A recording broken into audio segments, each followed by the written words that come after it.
Manchester United have just beaten Victoria Plzen 2-1 away from home. And yes, thank God Manchester United won that match. Thank God we won.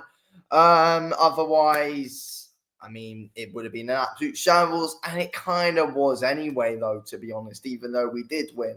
But if we lost that game, we would have been completely screwed in the Europa League. But 3 points in that game have really done us good, to be completely honest, and they are very important. Finally, we get an away win in Europe once again, because it's bloody felt like ages since we've last got an away win in Europe. So, yeah, got one today. There are positives and quite a few negatives to take out of that match today for Manchester United. For a lot of us Manchester United fans' perspective, there's players who, I think we're very confident in under Ruben Amorim, who played well today. Then others, we're not confident in at all and hopefully leave in January. I think, starting off with a big positive is Rasmus Højlund, bringing him on in the second half, scoring us 2 goals. And the 2 winning goals as well. So Rasmus Højlund, a real positive straight away, in the right place at the right time. Got quite stuck in today as well. That we needed a player like Rasmus today, and that is very important because he was the only player who was actually clinical on goal, and one of our only players who actually got a shot off on target.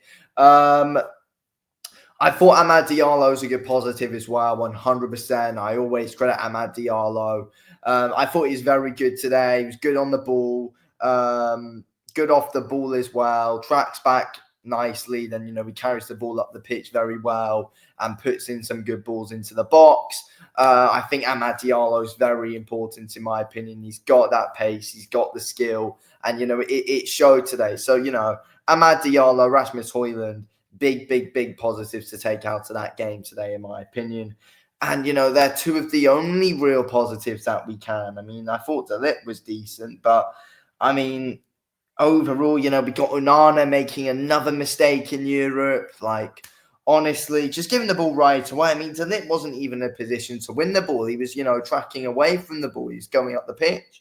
And Onana decided to make that pass for some reason, which made 0 sense in the world. And then we conceded there. So, yeah, thank you very much, Onana, for screwing us over once again.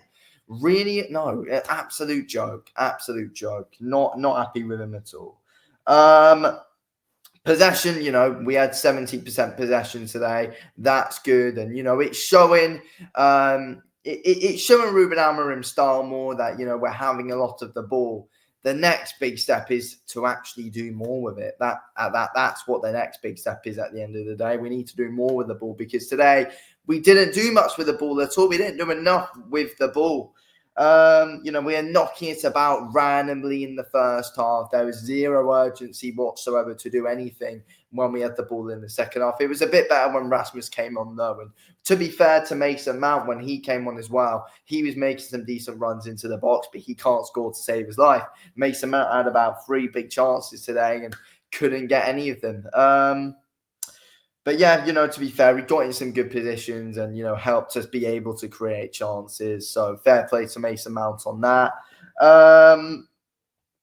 But yeah, I thought Bruno was on and off throughout the game, in my opinion. At times he made some, picked some decent passes and was smart with what he was doing. Other times it's like he's holding onto the ball too long, or, he's just completely misplacing the pass. I think overall as well, Xerxes just not good enough for this team, is he? Xerxes just not good enough for this Manchester United team. He's not. He just doesn't have the quality at the end of the day. He doesn't get stuck into the game enough. He doesn't create enough when he's on the ball. He panics a lot. Just doesn't do anything useful when he is on the ball. And when he's off the ball, again, doesn't really do anything of use. Again, Mazraoui was decent, De Ligt was decent, Martinez was decent at the back today. I thought Dalot was, Dalot was all right on the ball at times, but at times he was just awful on it, to be honest, and it was just looking stupid at times, in my opinion, Diogo Dalot. Malacia wasn't absolutely awful, but he was misplacing passes. I mean, he was making the odd run at times, decent run at times, and the odd decent tackle. But again, he still is rusty. That's the thing. He shouldn't be starting. But I mean, to be fair, a game like playing Victoria Plzen is a game to start him in. But again, he still looked rusty during the game, though. Marcus Rashford must go.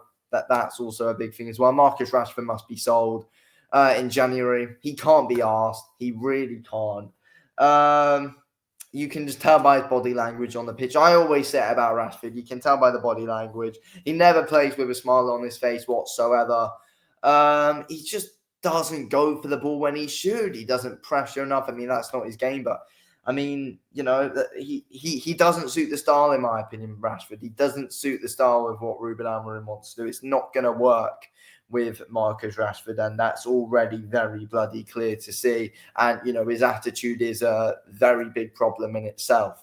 So, there's zero use in Marcus Rashford that we're going to get out of him, to be real.